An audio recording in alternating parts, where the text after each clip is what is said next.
Vamos al Señor y que le digamos, quita la iniquidad. Así que para vivir este momento, esta primavera espiritual, hermano, en nuestras casas, en nuestras iglesias, tenemos que sacar todo pecado, toda iniquidad, que a veces incluso todavía está ahí dando vueltas, en mayores o menores medidas. Ahí anda esa basura, ¿verdad? Que tanto nos afecta, pero es tiempo de una decisión. Y yo sé que muchos en alguno de estos cultos han decidido, han orado, dijeron renuncio, y por ahí otra vez volvió a salpicar eso. Bueno, no te resignes, no te desanimes, así es la lucha, así es. Vas dando una trompada, por ahí también te la devuelven, ¿viste? Así es, por ahí avanzás 2 pasos y por ahí pareciera que retrocedes también, pero lo importante es que yo me mantengo en la decisión que tomé, de que quiero que Dios quite toda iniquidad de mi vida y de mi casa. Algunas ataduras de iniquidad son más fuertes que otras, algunas te van a representar una lucha de acá hasta que Cristo venga, porque son ataduras fuertes. Sin embargo, en Dios ya tenemos victoria. Así que codialo al que tenés al lado ahí, decirle, no te me rindas, por favor, Vamos. Bueno, en el verso 4, luego comienza a hablar, yo sanaré su apostasía, los amaré generosamente, pues mi ira se ha apartado de ellos. Seré como rocío para la iglesia, para Israel. Florecerá como lirio, extenderá sus raíces como los cedros del Líbano. Verso 6, brotarán sus renuevos. Yo digo amén a eso. Y será su esplendor como el del olivo. Y recuerden que en el último retiro de primavera que tuvimos, ahí fue que más nos enfocamos, el esplendor. Dios le quiere devolver el esplendor a su iglesia en este tiempo final. Y esplendor lo hemos estudiado y tiene que ver con varias cosas, pero una de ellas, indiscutiblemente, tiene que ver con la luz de Cristo, brillando de un modo pleno a través de la iglesia. Entonces ahí aparece otro de los pasajes que Dios nos viene hablando últimamente. El otro día en el altar familiar lo compartimos, Isaías 58, verso 8 en adelante. También en el retiro el Señor en una de las prédicas nos dijo, resplandece porque ha venido tu luz y la gloria de Jehová ha nacido sobre ti. Y aquí en Isaías 58 dice, entonces tu luz despuntará como la aurora y tu recuperación brotará con rapidez. Yo digo amén a eso. Incluso tengo fe para soltarlo sobre la amiga de nuestra pastora. Habrá recuperación con rapidez. Si entramos todos en esta primavera espiritual, eso puede aplicarse también a lo físico, hermano. Yo digo amén a eso. Rejuvenecimiento, hermano, incluso en lo físico. Yo no sé ustedes, pero yo digo amén a eso. Hoy fui a predicar un congreso de jóvenes en una iglesia que hacía años que no visitaba y me vinieron a saludar hermanos que hacía años no veía, y uno me viene a abrazar y me dice, pastor, dígame cómo hace. ¿Para qué? Digo, para estar siempre joven. Para eso vine, dije yo. Por eso tenía que venir a este congreso. Dice, está igual, no ha cambiado. Bueno, yo lo creo, hermano. Yo lo creo en serio. Así como cuando oramos por la comida, y yo lo creo que Dios nos guarda de todo mal.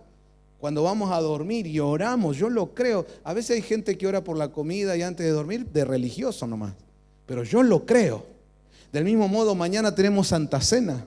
Y yo creo, hermano, que esa sangre de Cristo, ese cuerpo de Cristo que comemos y bebemos nos regenera. Yo lo creo. Entonces ahí dice, tu recuperación brotará con rapidez, delante de ti irá tu justicia y la gloria del Señor será tu retaguardia. Entonces invocarás y el Señor responderá. Clamarás y Él dirá, heme aquí. Vamos a levantar la manito arriba, diga, entramos a una primavera, a un tiempo de Dios, donde nuestras oraciones, donde nuestro clamor tendrá respuesta. Ya no habrá silencios. Llegó la hora en que Dios obrará. Alguien grite amén a eso. Dice, si quitas de en medio de ti el yugo, el amenazar con el dedo, el hablar iniquidad, Si te ofreces al hambriento y sacias el deseo del afligido, entonces surgirá tu luz en las tinieblas y tu oscuridad será como el mediodía. Mirá vos, si hemos de tener algo oscuro, va a ser como la luz del mediodía. ¡Guau! Tremendo. Verso 11, ¿cómo dice? Léanlo conmigo. Y el Señor, vamos todos juntos otra vez. Y el Señor, ¿qué más? No, para ahí. Yo lo recibo. Aún en medio de lugares donde no hay nada, Dios va a conceder nuestros deseos. ¿Qué más dice? Y dará. Ahí está, ¿viste? Para el que no creía, para el cuerpo físico. Ahí está, hermano. Usted que dice, no, yo ya tengo 70 y pico. Dios te dará vigor. Serás como huerto regado, como manantial cuyas aguas nunca faltan. Y ahora verso 12, juntos lo leemos. Y los tuyos levantarás y te llamarán reparador de brechas, restaurador de calles donde habitar. Alguien tiene que celebrar eso esta noche. Amén, amén, amén. Sí, Señor. Gloria a Dios. Gloria a Dios. Amén. Esto es tal cual lo que Dios quiere para su iglesia en estos momentos. Porque a la vez en el mundo, lo dice la profecía bíblica, ciertamente tinieblas cubrirán la tierra. Estamos en un momento donde va a estar muy polarizado. Va a estar bien marcado los que son realmente hijos de Dios y este mundo que no tiene a Dios ni a Cristo ni su palabra. En el medio van a quedar los que se hacen llamar cristianos, pero no son de verdad. Los que dicen de boca para afuera ser hijos de Dios, pero no lo son. Muchos, cuando escuchan una lectura como esta de la Biblia, decimos amén, sí, grito de júbilo, aplauden, pero no lo van a vivir. Porque esto es para el verdadero Israel espiritual, para la iglesia de Cristo, no la religiosa, no la que se pone el nombre de cristiana, sino la que vive a Cristo de verdad. ¿Cuántos dicen amén? Entonces, para esa iglesia, este es un momento, hermano, de resplandecer, de levantar la luz. Yo te invito a decir conmigo, llegó la hora de que la luz brille más que nunca. Vamos a celebrarlo a eso con fe, con esperanza, con alegría. Llegó la hora y ahora es. Amén. Amén. Ahora, quiero que sepa de qué estamos hablando, porque es importante entender y no que quede como un concepto romántico, sino que cabalmente podamos comprender de qué hablamos cuando hablamos de la luz. Dice la Biblia que antes que Cristo venga, había una voz en el desierto que se levantó preparando el camino. Déjenme decirles, damas y caballeros, Cristo viene pronto. Y así como en su primera venida, así en esta venida también habrá una voz, la iglesia, que preparará el camino para el Señor. Ese que lo hizo en aquella primera venida del Señor se llamaba Juan. Le decían Juan el Bautista. Y dice la tradición, dicen algunos que han estudiado un poco más de aquellas épocas, que él pertenecía a un grupo muy comprometido con la religiosidad en aquel tiempo, que se llamaban los esenios. Esta secta judía o este grupo más fundamentalista judío, los esenios, se los conocía como los hijos de la luz. Mirá vos, los hijos de la luz. Dice que una de las prácticas que tenía este grupo era que ellos se bautizaban 7 veces todos los días. De ahí Juan el Bautista toma esta figura o este acto profético de bautizar y llamar al arrepentimiento, según cuentan algunos rabinos estudiosos. Entonces, cuando llega Jesús y Juan le está preparando el camino, esa preparación requería un ser luminoso, una antorcha encendida. Ahora Cristo está por venir otra vez por la iglesia. Los que vamos a preparar el camino tenemos que ser igual que Juan. Seres luminosos, antorchas encendidas. Entonces, cuando hablamos de que brilla la luz, ahora la luz de Cristo en ti, no es un concepto romántico, es una cosa muy tremenda, hermanos, muy fuerte, incluso violenta, porque hasta en algunos aspectos nos va a tocar tener que enfrentar poderes. Por ejemplo, cuando Juan bautizaba en el Jordán, venían los fariseos y Juan los cuadraba, Venían los soldados, escuchen, hermanos, soldados romanos, que todos le tenían miedo. Y Juan, usted de tal cosa y tal cosa, y tienen que hacer esto y lo otro. Y una autoridad. Incluso al mismísimo rey Herodes, un día va y le dice: no te es lícito tener la mujer de tu hermano. Hoy, no acá, pero en Groenlandia me contaron que llega un intendente a una iglesia y los pastores, con tal de recibir 4 chapas, se callan la boquita y le oran todo bien, ¿viste? Oh Señor, acá está tu siervo que tú pusiste en esta ciudad, y capaz que es un masón hijo del diablo, pero no se le animan. Necesitamos ser seres lumínicos, volver a tener esa luz. Y hermanos, el Señor nos dijo que eso viene ahora, el esplendor de la iglesia. Yo lo recibo y digo amén. Codialo al que tenés al lado, decirle: esto se pone serio, hermano, No es solo la luz como enciende una luz y ponemos ahí el fosforito. Antes era así, ahora es el celular, ¿no? Apagamos las luces y ponemos el celular. Está bien, si quiere lo hacemos, pero no es esa la luz, es otra cosa. Mira, dice la Biblia que cuando vino la creación, Dios dijo: sea la luz. Y fue la luz. Pero recuerden que la Biblia dice que la tierra estaba desordenada y vacía. Es decir, vos necesitas la luz para entonces ver lo que está desordenado y entonces ver lo que hace falta llenar. Porque hasta que no llega la luz, no te das cuenta del desorden en el que estás metido. Acordate cuando andabas sin Cristo, para vos estaba fenómeno la vida, era así. Pero cuando vino Cristo, llegó la luz. Y ahí te diste cuenta: yo no puedo tener esta vida, ¿cómo estaba así de esta manera? La luz nos permite llevar a ordenar todas las cosas desordenadas en nosotros. Y hermano, eso tiene que empezar acá en la casa de Dios. Le invito a levantar sus manos, por favor. Diga conmigo: amado Señor, te rogamos que brille tu luz aquí en medio nuestro. El poder de tu luz venga sobre la iglesia y fluya otra vez en el nombre de Jesús. Decimos amén. Una iglesia anda sin luz cuando sus jóvenes no diferencian entre la santidad y vivir como se les da la gana. Cuando incluso en los altares se sube la gente a ministrar y anda practicando el pecado sin ningún tipo de temor del Señor. Ahí tenemos que reconocer: nos falta luz. Somos cristianos, conocemos a Dios, conocemos la Biblia, pero nos falta luz. Amén.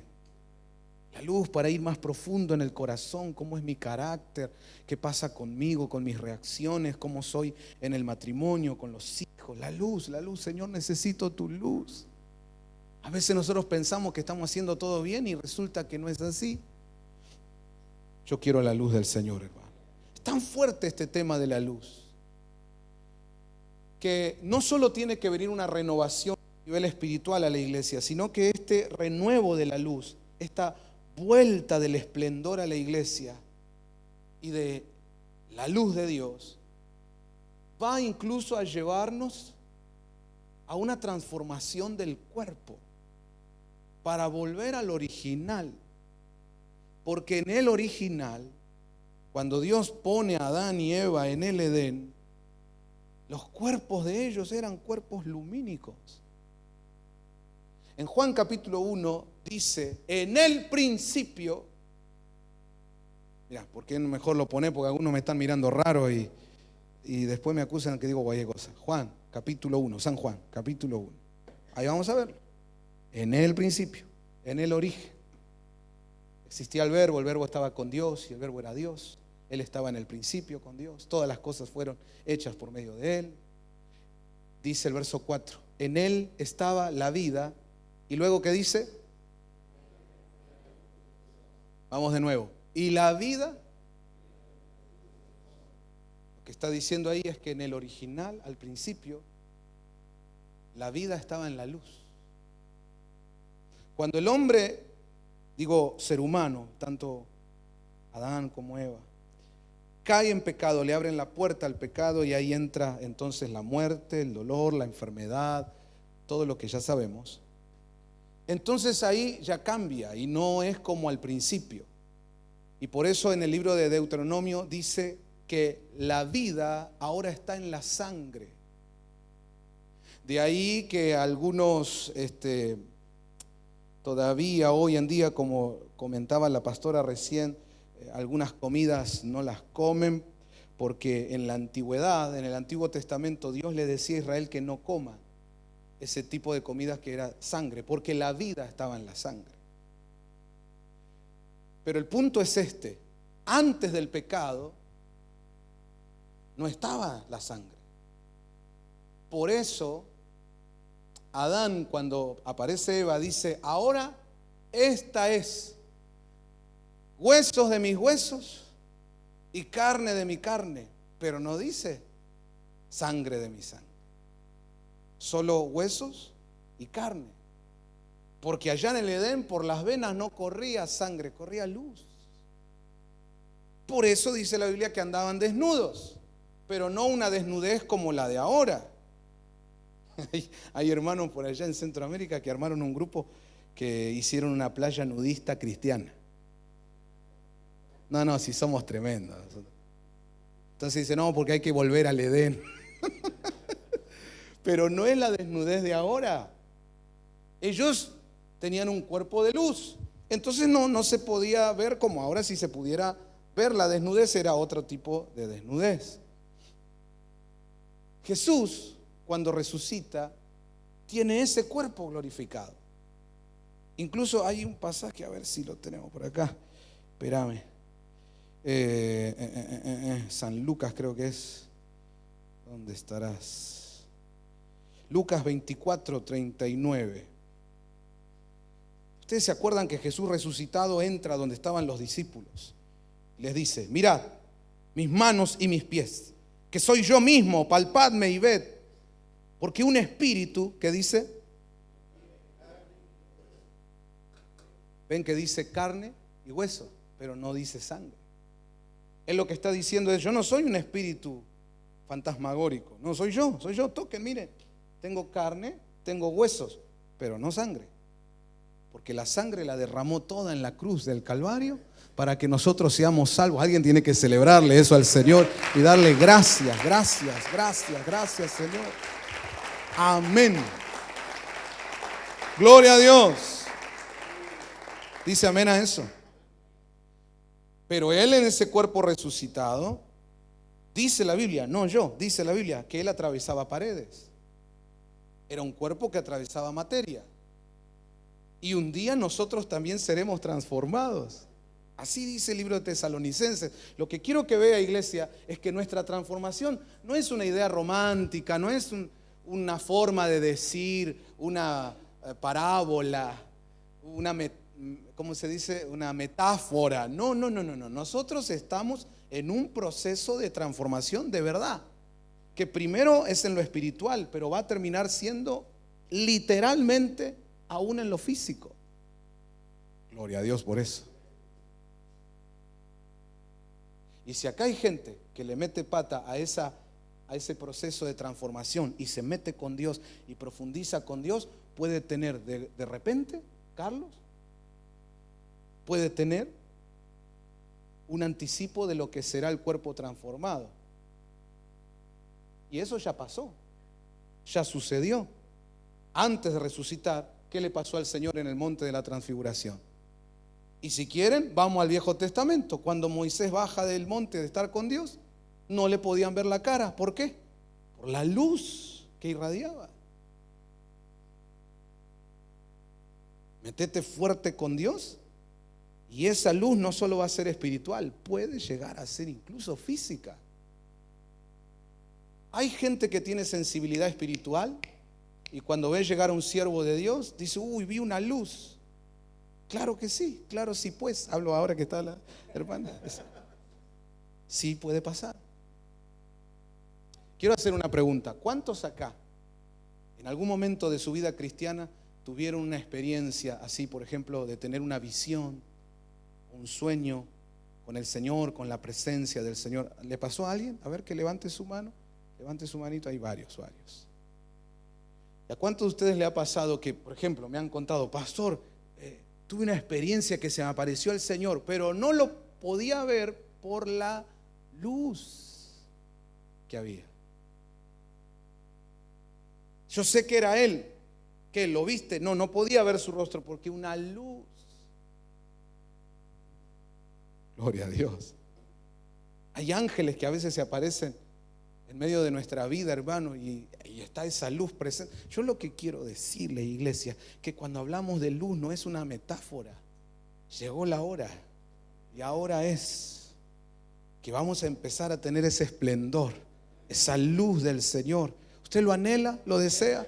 Le invito a levantar su mano, entonces diga, amado Dios, ayúdanos, guíanos y condúcenos hacia esta verdad, que podamos dar esos pasos que tú esperas de nosotros para hacer luz. Amén. Ahí en ese mismo pasaje de San Juan, capítulo 1, dice que el Señor nos dio el derecho de ser llamados hijos de Dios, pero nosotros tenemos que entender que ese es el estadio final. Un día vamos a ser plenamente hijos de Dios, pero hasta llegar a ese punto estamos en un proceso como hijos de luz, pero luego también tenemos que ser hijos de la sabiduría, según la Biblia. También hijos del reino, según la Biblia. Hijos de paz.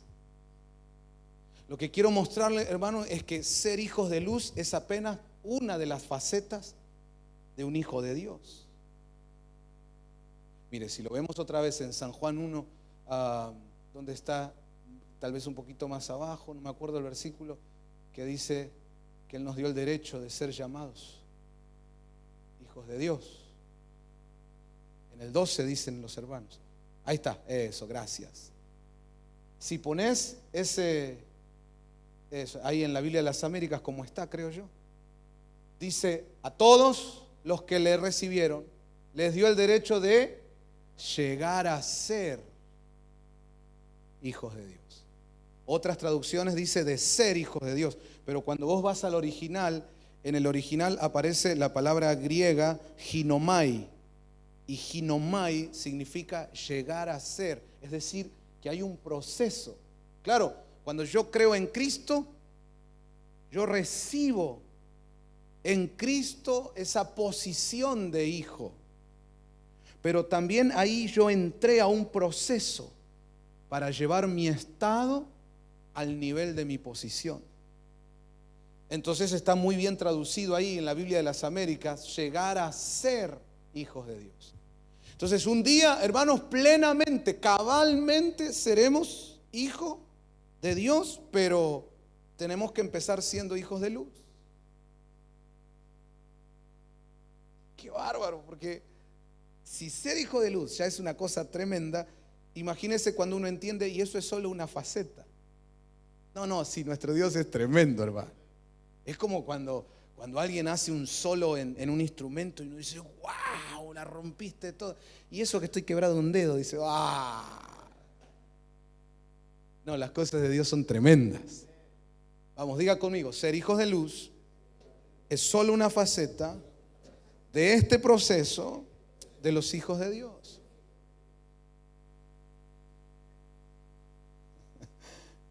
A veces nosotros nos cuesta agarrar bien el evangelio porque fuimos formados de otra manera en la tradición y entonces a veces estas cosas decimos, no, pero ¿cómo puede ser? No, si yo ya creí en Cristo, ya soy hijo de Dios. Sí, en cierto modo sí, a nivel título sí, pero en su estado tienes que hacer un proceso.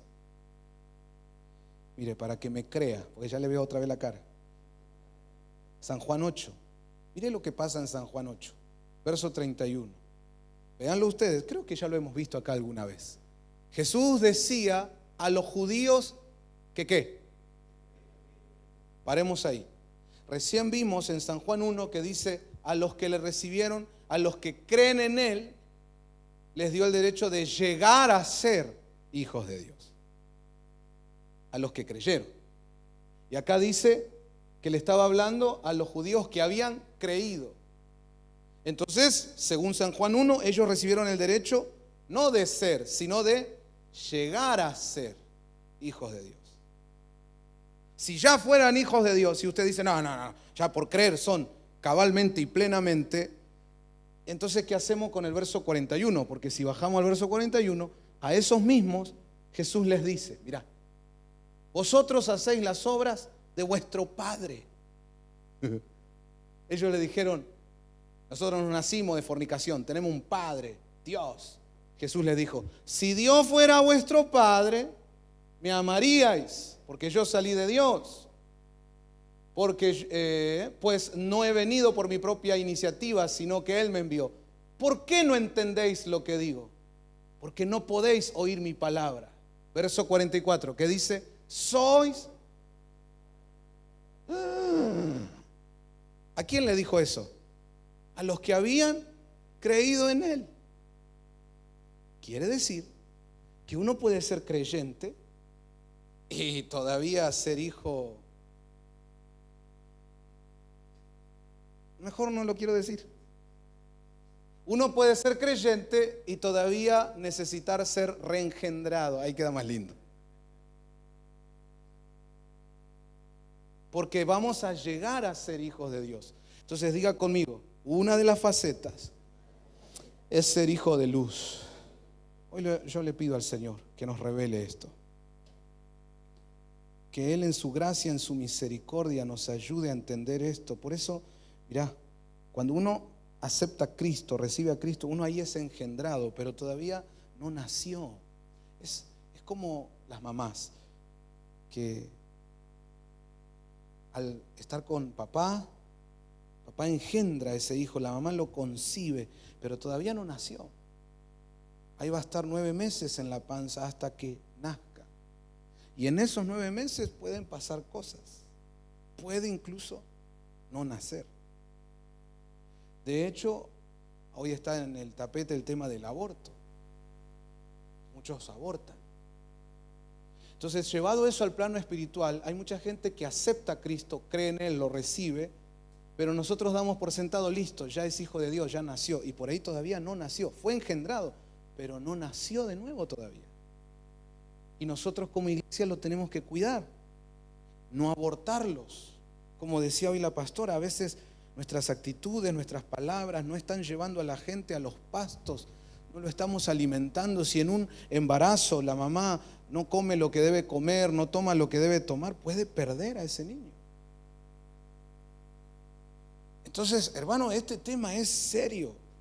Tenemos que llegar a ser hijos de Dios, pero una de las facetas es que seamos hijos de luz, y en eso tenemos que trabajar todos como iglesia. Ya somos hijos de luz. Dice la Biblia, si sois hijos de luz, andad en la luz. Pero a veces nosotros pretendemos ser hijos, pero todavía andamos en tinieblas, andamos en pecaditos, todavía hay ciertas oscuridades que nos gustan. Y mira, yo no estoy aquí acusando a nadie, yo hablo en plural. Todos necesitamos arrepentirnos, hermano, y salir de las tinieblas, tomar la decisión, renunciar de una vez y venir plenamente a la luz. Vamos, levante su mano, iglesia, diga conmigo, como dice la palabra, yo lo creo en mi corazón, que voy a andar como hijo de luz, y la luz de Dios fluirá en mi vida y a través de mi vida. ¿Alguien grita un fuerte amén? Amén. Ahora quiero mostrarle unas plaquitas que preparé con algunos pasajes que son muy interesantes. Lo vamos a ver juntos. ¿Podré usar este? Gracias. Juan 9:5 dice Jesús: mientras estoy en el mundo, yo soy la luz del mundo. Recuerde que este es Jesús hablando. Mientras Él estaba acá en el mundo, Él era la luz del mundo. Bien. Juan 12:35, Jesús entonces les dijo a sus discípulos: todavía por un poco de tiempo la luz estará entre vosotros. Estaba hablando de Él, que todavía iba a estar con ellos un tiempito más. Y sigue diciendo: caminad mientras tenéis la luz, para que no os sorprendan las tinieblas. El que anda en la oscuridad no sabe a dónde va. Pero miren qué interesante el verso 36. Mientras tenéis la luz, creed en la luz, para que seáis hijos de la luz. Ahí el Señor le está diciendo: yo soy la luz ahora, acá. Mientras tengan la luz acá, dos cosas. Número uno, caminen en la luz. Y número dos, crean en la luz, para poder ser hijos de luz. Vamos, digan conmigo: caminar en la luz y creer en la luz para ser hijos de luz. Bueno, ok, hermanos, ese es Cristo el ungido, diciendo: mientras yo estoy acá. Amén. Pero ¿qué pasa cuando Él se iba de acá? Mientras yo estoy acá, yo soy la luz. Ustedes aprovechen, caminen en la luz, crean en la luz. Yo digo amén. Pero ¿y cuando Él se fue? Sí, yo sé que luego hay un pasaje donde dice: ahora vosotros sois la luz del mundo. Eso nos toca a nosotros ser. Pero esa luz que yo voy a hacer en este mundo no es una luz propia, es la luz de Cristo. Y mientras Cristo estaba en la tierra, yo estaba tranqui. Ahí Pedro, Mateo, Lucas, Marcos, bueno, todos. Los 70, todos. Ahí estaban felices, tranquilos, caminando en la luz, creyendo en la luz. Pero ¿y cuando Él se fue? ¿Cómo hago ahora para llenarme de esa luz con la cual tengo que iluminar a este mundo? Bueno, déjenme decirles que ahí es donde Dios nos dejó fuentes de luz. Fuentes de luz. Y en la palabra del Señor encontramos esas fuentes de luz que nosotros necesitamos conocer como iglesia para poder estar bebiendo constantemente, y de esa manera tener más y más de la luz, y la luz, y la luz de Dios, hasta que un día, hermano, hasta en nuestro cuerpo volverá a notarse esa luz. Pero yo tengo que conocer cuáles son esas fuentes de luz. Vamos a ver algunas. Salmo 119, 105, esta es la versión Dios habla hoy. Dice: tu palabra es una lámpara a mis pies y una luz en mi camino. Entonces, una fuente de luz es la palabra de Dios. No puedo pretender ser hijo de luz y menos llegar a ser cabalmente hijo de Dios sin la palabra. ¿Cuánta gente hoy se denomina hijo de Dios? Anda por ahí diciendo: yo soy un cristiano, soy un hijo de Dios, pero a la Biblia no la mira, pero ni por casualidad. No estudia la palabra, no la lee. Cuando llegan los momentos de la iglesia de escuchar la palabra, se va, anda de acá para allá, dice: bueno, yo tengo años de estar en la iglesia, pero no sabe nada de la palabra. ¿Cómo puede ser hijo de luz? Jamás podrá, por más que lo cante, porque hoy nos encanta cantar cosas que no vivimos. Las declaraciones de nuestros cánticos son tremendas, pero no las practicamos. Entonces queda solo en un cántico. Amados, una fuente de luz es la palabra.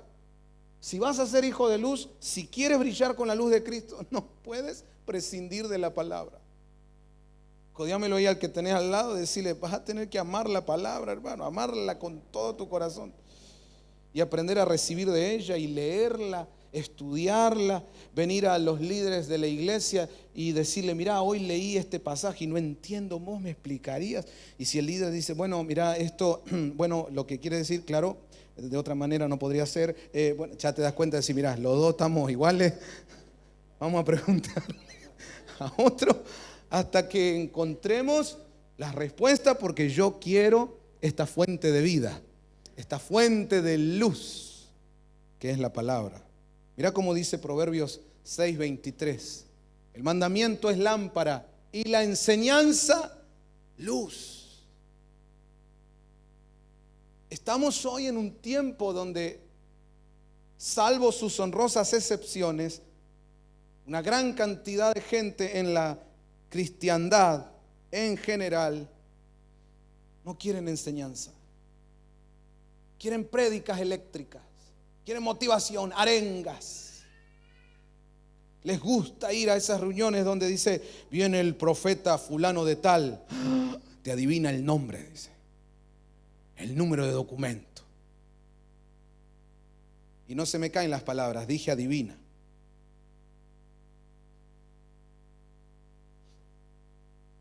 Ahí se llena. Vamos a hacer una campaña, ahí van todos. Vamos a hacer un concierto, ahí van. Vamos a tener una enseñanza. Qué aburrido. Así piensa el evangélico promedio. Pero acá dice que la enseñanza es una de las fuentes de luz. Y no podría ser jamás un hijo de luz. No puedo tener la luz del Señor sin esta fuente. La enseñanza, hermano. Enseñanza, enseñanza, enseñanza que caiga como rocío sobre nuestras vidas. Yo le doy gracias a Dios por los hermanos que vienen los sábados al discipulado de la congregación y dicen, yo quiero aprender más, yo quiero ir a saber más, y se apartan el momento para eso, para deleitarse en la palabra. Vamos, diga conmigo, la palabra es una de las fuentes de la luz de Dios. Pero continuemos. Salmos 44:3 dice, pues no por su espada tomaron posesión de la tierra, ni su brazo los salvó, sino tu diestra y tu brazo y la luz de tu presencia, porque te complaciste en ellos. Y esto es palabra de Dios. Otra fuente de luz es la presencia de Dios. Y la Biblia dice que la presencia de Dios mora en la alabanza de su pueblo. Entonces, cuando venimos a las reuniones, hermanos, por favor les ruego, tenemos que alabar, pero alabar a Dios, en serio, si no, ¿para qué vinimos? Pero alabarle de un modo, no para decir qué lindo sonó hoy, qué bien tocaron los músicos. No, eso es obvio, tiene que estar. Pero más allá, vamos más allá. Nuestra alabanza tiene como objetivo que la presencia de Dios se manifieste. Porque en la presencia de Dios encontramos otra fuente de luz. Y nosotros necesitamos esa luz. Pero hoy más que nunca, y el mundo está necesitando que la iglesia se despierte a esto. Si entras en un lugar y porque te gusta la melodía y porque te emociona la música que hay ahí, decís, uy, presencia de Dios. Qué inmaduro, qué descuidado. Le falta crecer. Presencia de Dios no es porque me emocione, porque se me cae una lágrima. No. Mira, era Larita chiquita y la llevamos al cine hace varios años atrás a ver Tarzán de Disney. ¿No sabe cómo me ministró? Reprendo. No, mira, estaba en la película y lloraba. Yo era el adulto, Lara tenía que llorar, no yo. Lloraba, me emocionaba ese ¿cómo se llama?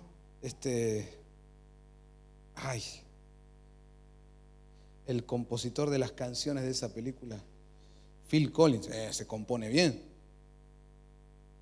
Y sus canciones tan emotivas. Y yo ahí lagrimeando y Larita me miraba. Pero eso no era presencia de Dios.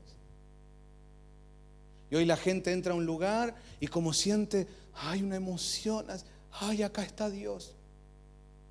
Puede ser Phil Collins.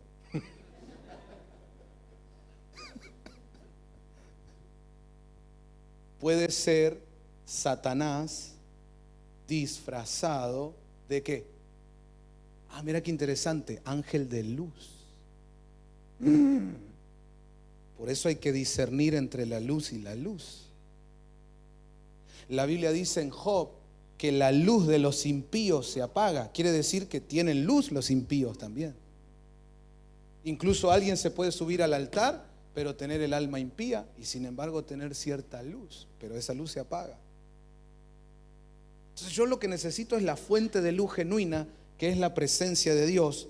Pero miren cómo dice este otro versículo, Salmos 98. Has puesto nuestras iniquidades delante de ti, nuestros pecados secretos a la luz ¿de qué? De tu presencia. Entonces, ¿cómo me doy cuenta que estoy en un lugar donde realmente está la presencia de Dios, que es fuente de luz? Porque una de las cosas que ocurre es que no puedo seguir con mis pecados. Saltan ahí. En los lugares donde hoy solo se llevan por emocionalismo y sentimentalismo, levantan las manos, lloran, pero siguen con sus adulterios, fornicaciones, mentiras, engaños, celos, envidias. Pero cuando está la presencia de Dios de verdad, vos no podés, no se puede. La presencia de Dios te lleva a que si te estabas haciendo el santito, el hipócrita, ahí te rompe todo la presencia de Dios. Y ahí es donde venís y decís, Señor, yo no quiero seguir así. A menos que seas un hijo del diablo, que como el padre es mentiroso y sostiene su mentira. Dios mío, Señor, líbranos de eso, por favor, por favor, por favor, por favor. Porque a veces hemos actuado así. A veces hemos mostrado una apariencia, pero habiendo pecado adentro nuestro. Y en vez de buscar ministrarnos y que nos libere el Señor, hemos pretendido seguir así. Y hermanos, hoy Dios nos está hablando por su misericordia, por su gracia, que Él quiere traernos luz. Y una de las fuentes de luz es su presencia. Pero esta presencia, la que saca adelante, la que expone las iniquidades, los pecados, esa presencia que te quiebra y que vos decís, yo no puedo ni quiero seguir más así. Entonces incluso puede que no toquen muy bien los músicos, una guitarrita, pero la presencia de Dios es tan fuerte que la gente en el medio de la adoración pasa adelante. Señor, perdóname. Señor, quita mis pecados. Señor, hoy yo quiero hacer un pacto contigo. Hoy quiero renovar mis votos. Hoy quiero cambiar. Hermano, necesitamos cultos así. Diga conmigo, ahí sí hay luz. Amén. Sigamos, porque hay más fuentes de luz que Dios nos dejó. Proverbios 15:30 dice: la luz de los ojos alegra el corazón y las buenas noticias fortalecen los huesos. Entonces los ojos son otra fuente de luz. Pero ¿cómo es eso? ¿Qué ojos? ¿A qué se refiere? Tenemos que pedirle al Señor que nos muestre. Entonces vamos al mismo pasaje, Proverbios 15:30, pero esta otra versión, Biblia, lenguaje sencillo, dice: una mirada amistosa alegra el corazón. La versión PDT, Palabra de Dios para Todos, dice: una mirada bondadosa alegra el corazón. Entonces, volviendo, la luz de los ojos, es decir, esa mirada bondadosa, es una fuente de luz. El primero que nos echó esa mirada es nuestro Señor Jesucristo. Nosotros llegamos a Él. ¿Usted se acuerda cómo llegó a Cristo? ¿Te acordás? Mugriento de pecado. La Biblia dice: muertos en delitos y pecados. Y Él, siendo santo, santo, santo, nos podría mirar con una mirada juzgadora. Tiene todo el derecho. Pero nos miró con amor. Nos miró y vio en nosotros una posibilidad. Te vio y aunque estabas envuelto en pecado, te dijo: yo te llamé desde antes de la fundación del mundo. A eso hay que celebrarlo, hermano. Esa mirada bondadosa de Cristo es una fuente de luz. ¿Cómo no voy a brillar? Aleluya. Diga conmigo: esa luz alegra el corazón. Y por eso dice, y las buenas noticias, el Evangelio. Cuando conociste el Evangelio, cambió tu vida, hermano.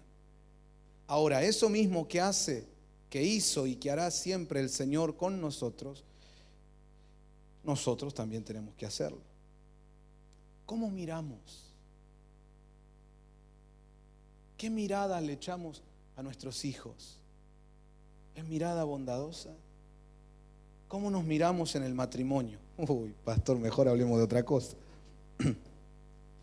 En la iglesia, ¿cómo miramos a la gente nueva que llega? Y que por ahí llega con toda una presencia mostrando Babilonia, Babilonia. Y a veces no decimos nada, pero una mirada no dice nada. Y al mismo tiempo lo dice todo. Esas miradas así de hermanas. Y ese pecador que vino a la iglesia, ¿cómo se? ¿Es luz lo que está recibiendo? Y a veces no los pecadores, a veces entre nosotros mismos, entre hermanos. Las miradas que nos echamos, en vez de ser luz, es un apagón.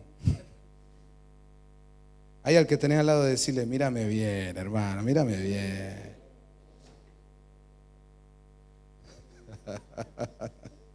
Por eso dice, una mirada bondadosa alegra el corazón y las buenas noticias reaniman. Yo espero que esta casa tenga esos ojos. Diga conmigo, eso es fuente de luz. Bueno, vayamos repasando. Luz de la palabra, luz de la presencia de Dios, luz de los ojos. ¿Qué otras fuentes de luz habrá?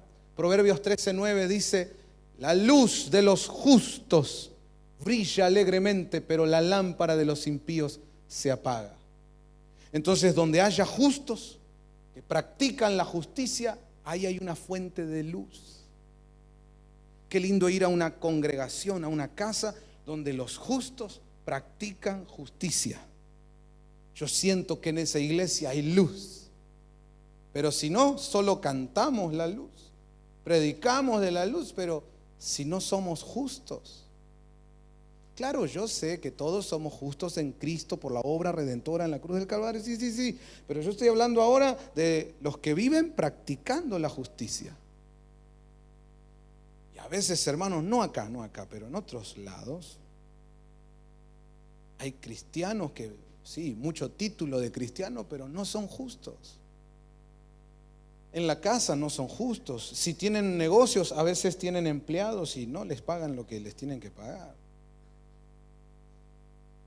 Hermano, hay hermanos que se ganan la vida o buscan ganarse la vida, pero de maneras no justas.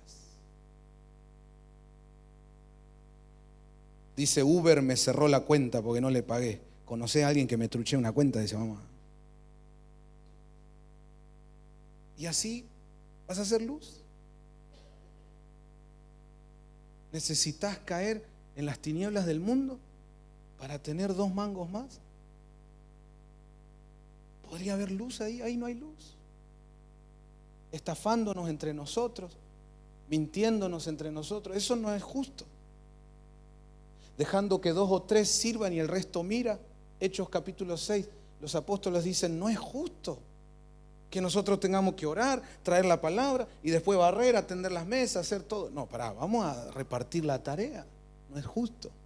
El otro día fue el Día de la Madre. Los casados pueden que tengan mamá y le regalaron algo lindo. ¿Y a la suegra? La suegra también es madre. No, es la madre de mi esposa. Ah, sí, pero la Biblia dice que ahora son una sola carne. No es justo. No es justo que hagamos preferencias entre nuestros hijos.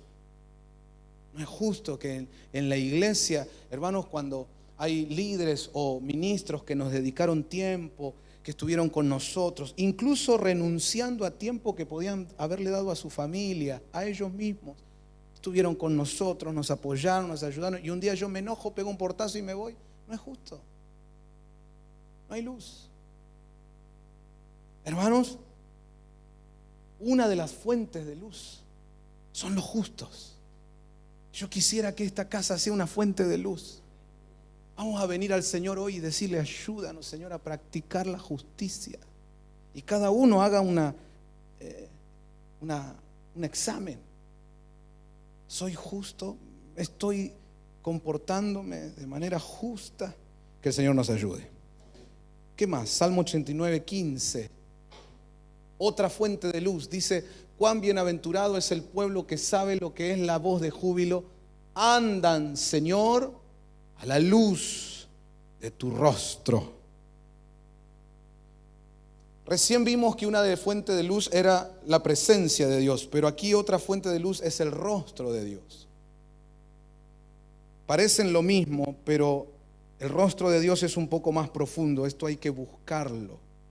Cuando nosotros nos ponemos a alabar a Dios, dice que su presencia habita en la alabanza del pueblo.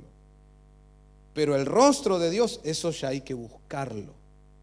Como dice el Salmo: busquen al Señor y su poder, busquen siempre su rostro. Es decir, que esta fuente de luz nos exige a nosotros búsqueda implacable, búsqueda apasionada. Me pongo a orar, pero no oro así nomás, no, oro y le meto y profundizo hasta que yo tenga mi encuentro con Dios. Porque ahí, en esos encuentros con Dios, vas a encontrar fuente de luz. Amén. Bueno, entonces ya tenemos la palabra como una fuente de luz, la presencia de Dios, los ojos, los justos, el rostro del Señor. Mire cuántas fuentes nos dejó Dios para tener luz. Job 33:30 dice: para rescatar su alma de la fosa, para que sea iluminado con la luz de la vida. Así que la vida es otra fuente de luz. ¿Y quién es la vida? Jesús dijo: yo soy el camino, la verdad y la vida. Sígame por favor, porque esta tríada es muy importante. Siempre estudiamos las tríadas de la Biblia. Dice: yo soy el camino, 1, la verdad, 2, y la vida, 3. Para llegar a la vida, que es la meta, la clave es el link número 2, la verdad. Présteme atención. Yo voy por el camino, me aferro a la verdad, termino en la vida. Pero si yo voy por el camino del Señor y se me cruza un error, no la verdad, sino que abrazo el error, espíritu de error, falsa doctrina, no agarro la verdad. La verdad me termina en la vida, pero el error en la muerte. Es como que todo el tiempo nosotros venimos por el camino y tenemos que decidir abrazar la verdad. Y solamente cuando estoy en la verdad, termino en la vida, que es Cristo. Entonces, esta fuente de luz requiere un compromiso, hermano, con la verdad. De estar atentos a no engancharnos en vientos de doctrina, en error, en falsas enseñanzas. Tener mucho cuidado, porque todos sabemos que el que salva es Jesús. La doctrina no salva, Cristo salva. Pero también sabemos que una falsa doctrina me puede llevar a la muerte y hacerme perder todo lo que había ganado en Cristo. Entonces, para llegar a esta fuente de luz, hermano, abrazar la verdad. Ahí al que tenés al lado, decirle: y aunque a veces duela la verdad, hermano. Hoy la gente no quiere la verdad. Vos predicás la verdad y se te van a la iglesia de 3 cuadras. Dicen: no, allá predican otra cosa. Y en los lugares donde le dicen lo que la gente quiere escuchar, ahí se llena. Venga, dice que va a pasar por el camino de la sal y todo será felicidad. Y hasta alguien que ni sea cristiano ni que tenga discernimiento, solo con 2 deditos de frente dice: qué chamulleros que son estos. Pero lleno así. Pare de sufrir. Y ahí van. Si la Biblia dice que el justo pasará por muchas aflicciones, pero de todas ellas los librará el Señor. Pero no nos gusta la verdad. Y la única forma de llegar a la vida es a través de la verdad. Bueno, ahí está entonces. La palabra es una fuente de luz, la presencia de Dios, los ojos de mirada bondadosa, los justos, el rostro del Señor, la vida. Pero hoy quiero despedir este momento, esta enseñanza, con este último, esta fuente de luz. Mire, Lucas 2:32 dice: luz de revelación a los gentiles y gloria de tu pueblo Israel. Quiere decir que una de las fuentes de luz es la revelación. Hermanos, necesitamos revelación, pero la necesitamos como usted y yo necesitamos respirar. Tendríamos que darnos cuenta lo vital que es tener revelación de Dios. Es una de las fuentes de luz. Tendríamos que abrir los ojos como nos muestra Jeremías 33:3, porque la mayoría de la cristiandad partió ese versículo al medio y se quedó solo con una parte. Clama a mí y yo te responderé, y ahí queda. Pero sigue, dice: y te enseñaré, te revelaré cosas grandes y ocultas que tú no conoces. Eso es revelación. Quiere decir que Jeremías 33:3 es un clamor por revelación. Clamor por revelación. Yo en los años que tengo de estar en la iglesia he escuchado gente clamar, pero por una sanidad. Clamar, pero porque se le vino la hecatombe a la familia y no quiere perder a la mujer y entra a la iglesia. Jesús, hijo de David. Cuando la otra le dijo: chau, me voy, te dejo. Llegó del trabajo, viste, y no quedó nada en la casa. Ahí empiezan a clamar. Y está bien, hay que clamar a Dios, Dios tiene poder. Pero hermanos, ¿cuándo será el día en que empecemos a clamar así? Como cuando usted clama por un ser querido que está en terapia intensiva. Clamar: Señor, revelación, revelación. Señor, muéstranos. Porque la revelación es una de las fuentes de la luz de Dios. Diga conmigo, por favor: la revelación te salva la vida. Ahí al que tenés al lado, decirle: no te olvides, la revelación te salva la vida.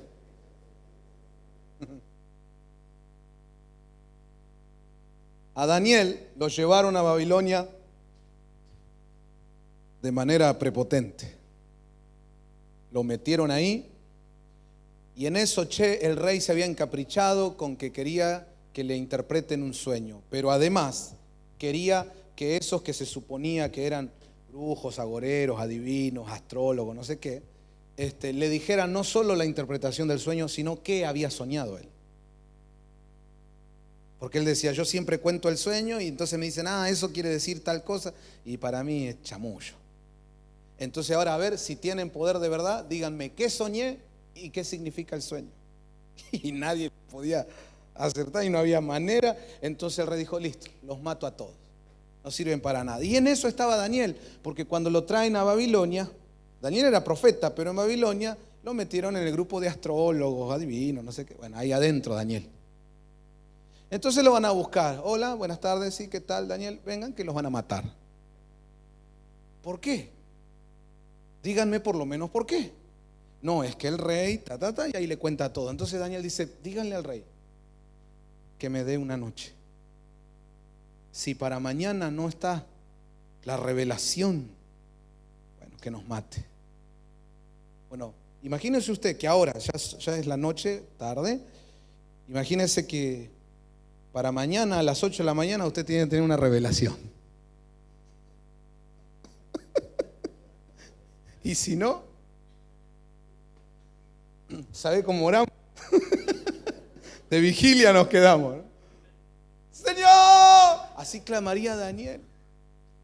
Y clamó y clamó y clamó. Y ahí se cumple Jeremías: clama a mí, Yo te responderé, te enseñaré cosas grandes, ocultas, que tú no conoces.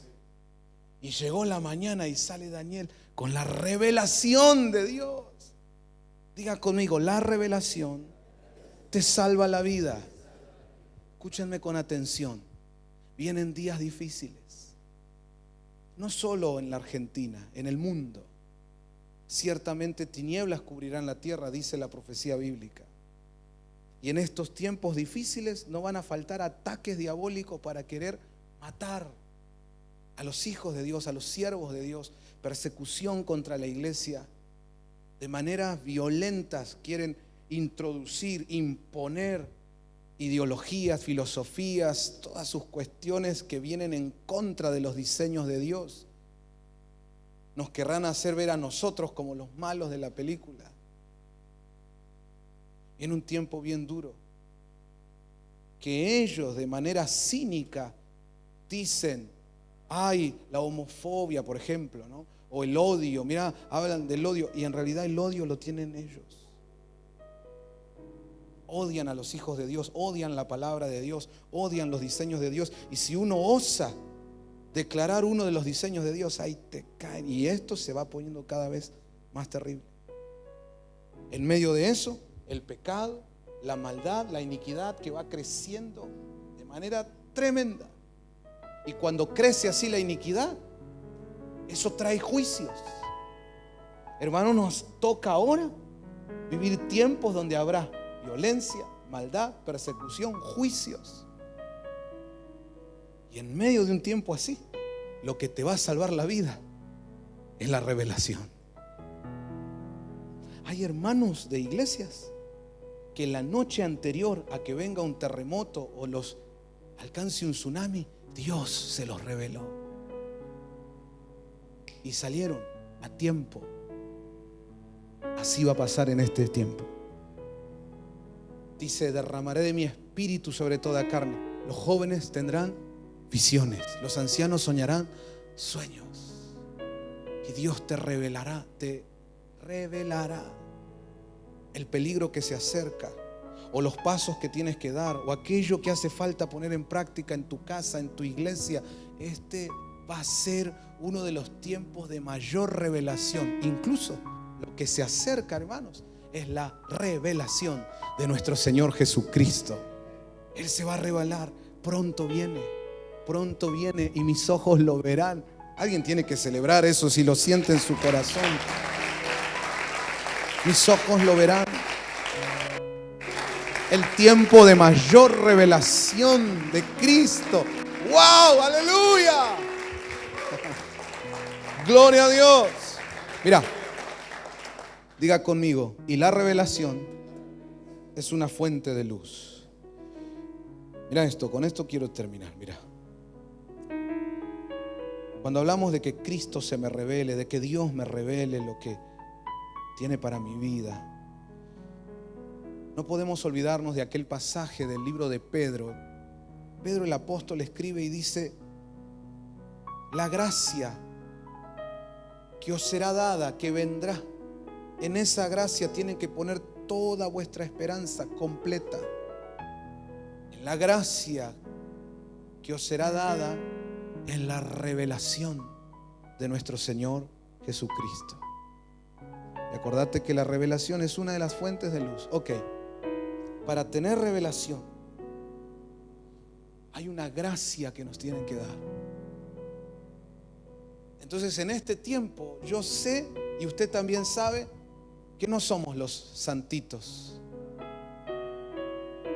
que tal vez deberíamos ser. Que el mundo está tan saturado de pecado que nos salpica todo el tiempo. Acá vos podés tener la Biblia y al mismo tiempo de todo. En la familia hoy el pecado es algo que todo el tiempo está a la puerta. Y la verdad es que muchas veces nuestras actitudes, nuestras palabras, nuestras reacciones no están bien delante de Dios. Podemos tener una apariencia con los hermanos, con los pastores, pero Dios no puede ser burlado. Y hermanos, puede que más de uno de nosotros tenga pecados ocultos. Y no lo digo juzgando, de ninguna manera estoy aquí señalando, estoy hablando de todos, yo primero. Y a veces hay cositas, si quiere usted le llamamos pecadillos, que andan ahí todavía. Y la Biblia dice que existe la ira de Dios sobre los hijos de desobediencia. Y a veces somos desobedientes. Tendría que venir la ira de Dios. Pero la Biblia también dice que existe la bondad de Dios. Véalo de esta manera, como si Dios estuviera en el trono y ahí está este personaje, la ira de Dios.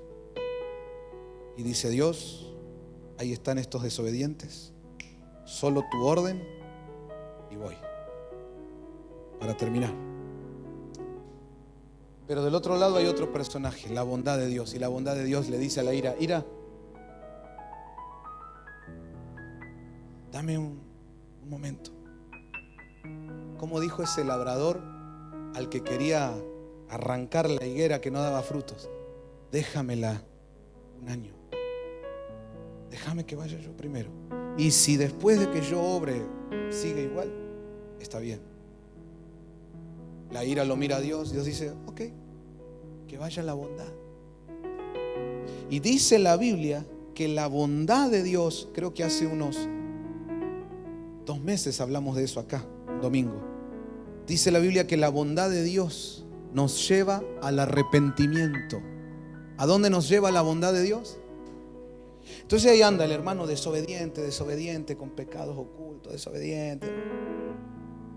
Y si la bondad de Dios te lleva al arrepentimiento, quiere decir que cuando viene la bondad de Dios, viene sobre alguien que no está arrepentido.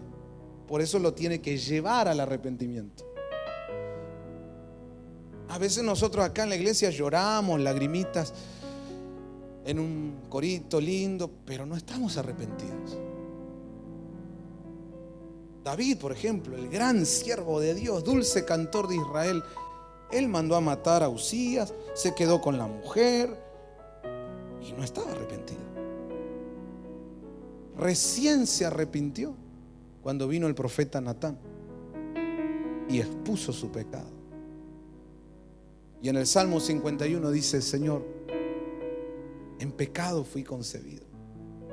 Por favor, no me eches de tu presencia, no quites de mí tu Santo Espíritu. Señor, devuélveme el gozo de la salvación. Ahí se arrepintió. Pero hubo un montón de tiempo que le dio para adelante, hermano. Y muchos de nosotros hoy podemos estar así, le damos para adelante. Seguimos viniendo a la iglesia, ahí estamos. Entonces viene la bondad de Dios. Y la bondad de Dios opera usando muchas veces tormentas, sacudones, desiertos. Porque la palabra de Dios dice: yo la llevé al desierto, a mi esposa, a Israel, la iglesia, para hablarle al corazón. ¿Sabe por qué? Porque cuando está en medio de la ciudad, de la fiesta, de las luces, no escucha. Pero cuando estás en el desierto, mira, todo esto tiene que ver con la revelación de Cristo, ¿verdad? ¿Te acordás cuando Jesús venía caminando sobre las aguas en medio de una tormenta tremenda, y luego Él da la orden y la tormenta cesa?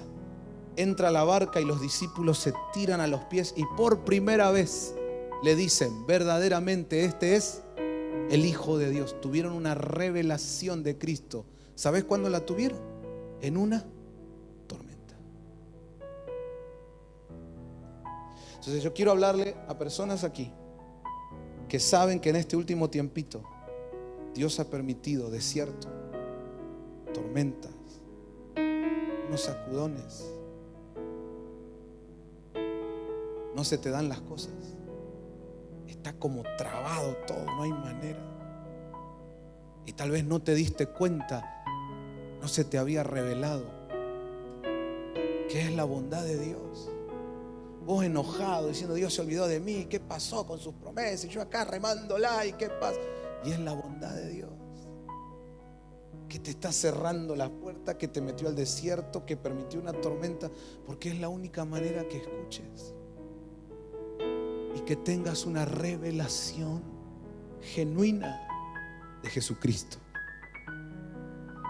Y ya no sigas siendo un cristiano religioso, sino un hijo de Dios, un hijo de luz, de verdad. ¿Alguien dice amén a eso? Yo quiero orar por esas personas que hoy tal vez están en esa situación.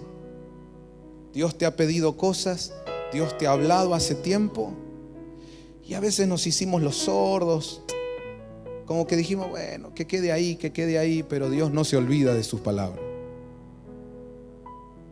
Entonces vino la bondad de Dios antes que la ira,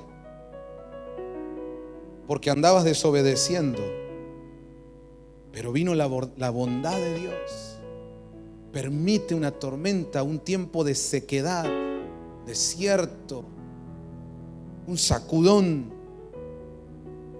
Viste que a veces cuando nos llegan los resultados de un análisis, ahí volvemos a orar como no orábamos antes. Y en ese momento la bondad de Dios te está llevando al arrepentimiento. Señor, perdóname. Señor, perdóname. Perdóname. Yo sé que estuve mal, yo desatendí tu voz, estuve rebelde. Señor, perdóname. Y ahí cuando se quiebra, se rompe de verdad tu alma delante de Dios. En esa bendita gracia, la bondad de Dios logra su operación. Regresás al Señor y ahí es cuando tenés la revelación de Cristo. Y su luz vuelve a brillar. Ese cristiano apagado vuelve a resplandecer. Eso está ocurriendo ahora por la gracia de Dios. Alguien debe celebrarlo esta noche con todo su corazón. Aleluya. Sí, Señor. Sí, Señor. Oh, aleluya.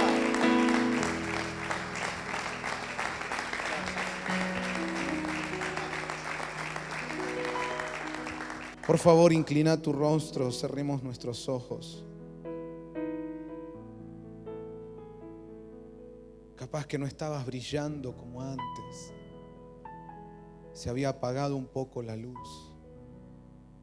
Y uno con sinceridad puede reconocer, hay desobediencias, hay pecados, hay actitudes que yo sé que Dios no las quiere más en mí, pero yo he sido desobediente, he sido terco. Perdóname, Señor.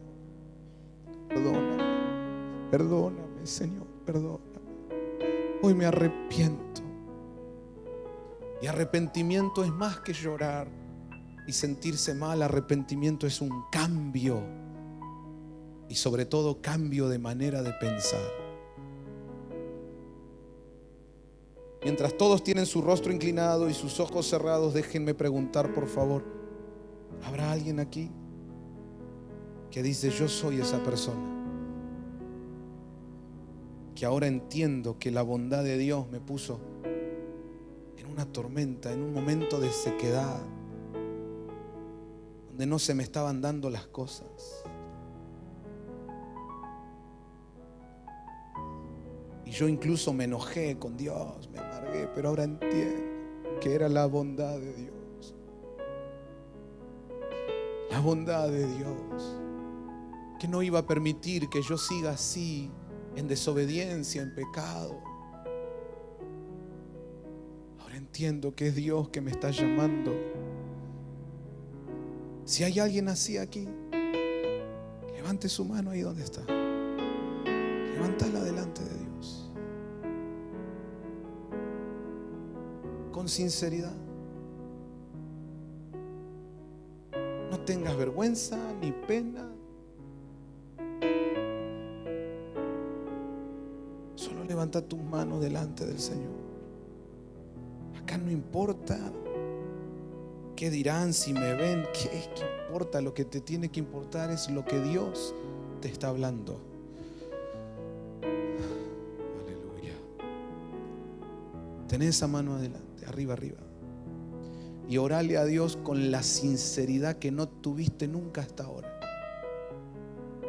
Háblale con franqueza. Y si tenés que derramar tu alma, hacelo. La verdad, Señor, he sido obstinado, he sido desobediente.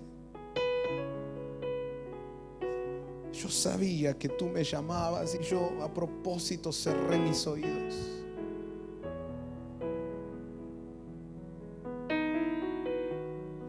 La bondad de Dios puede ser la última oportunidad. Si con la bondad de Dios no aprovechás, lo siguiente que pudiera venir es la ira de Dios sobre los hijos de desobediencia. Yo te recomiendo esta noche, abrazate a la bondad de Dios. En el nombre de Jesús. Ahí con tu mano en alto, corre a Cristo, corre a la cruz. Entregale esos pecados, renunciemos a toda iniquidad. Aleluya. Aleluya. Que la revelación de Cristo venga sobre tu vida. En el nombre de Jesús. Que Cristo se nos revele esta noche. En este tiempo, sí, se nos revele como nunca hasta ahora. Abre mis ojos, oh Cristo. Abre mis ojos, te pido. Yo quiero verte. Yo quiero verte. Abre mis ojos, oh Cristo.